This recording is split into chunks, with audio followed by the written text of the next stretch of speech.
এখন ঐক্যের সময়। এখন বিভেদ সৃষ্টি করবেন না, এখন এটা বলবেন না, ওইটা বলবেন না, নিজেদের মধ্যে খোঁচাখুচি করবেন না। এই যে প্রতিদিন আল্লাহর 30টা দিন আপনারা যারা এই কথাগুলো বলেন সামাজিক যোগাযোগ মাধ্যমে, আপনাদের ক্লান্ত লাগে না? নিজেদের মধ্যে খোঁচাখুচি ব্যাপারটা কী ভাই?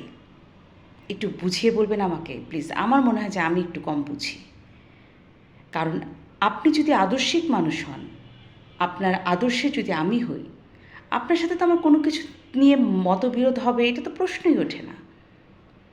মতবিরোধটা তাদের সাথেই হয়, রাজাকার আর মুক্তিযোদ্ধা যেমন একসাথে পথ চলতে পারে না, তেমনি ধর্ষক এবং ধর্ষিতাও একই পথে চলতে পারে না।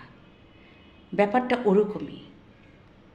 গত 16 বছরের আওয়ামী লীগের কিছু ভুলের মধ্যে অন্যতম একটা ভুল ছিল গুপ্ত। আমরা 5 তারিখের পরে কিন্তু সেটা প্রমাণ পেয়েছি যে আওয়ামী লীগের ভিতরে গুপ্ত ছিল। যখন আদর্শিক মানুষগুলো যারা গত 16 বছরে ক্ষমতার ধারে কাছে যায়নি, কোনো রকম সুযোগ সুবিধা নেওয়ার মতো তাদের ভিতরে সেই চাওয়াটাও ছিল না, তারা 5 তারিখের পরে যখন দেখে সেই গুপ্তগুলোই আবার স্বরূপে বড় আওয়ামী লীগার হয়ে বঙ্গবন্ধু, মুক্তিযুদ্ধ, ধরেন আপনি বঙ্গবন্ধুকে নিয়ে কথা বলবেন একটা, তারা বলবে 10টা। তখন সেই আদর্শিক মানুষগুলোরই আসলে আবার সেই ভয়টা জেগে উঠেছে। আবার কি আরেকটা 5 আগস্ট হবে? আবার কি 15 আগস্ট হবে? আবার কি 21শে আগস্ট হবে?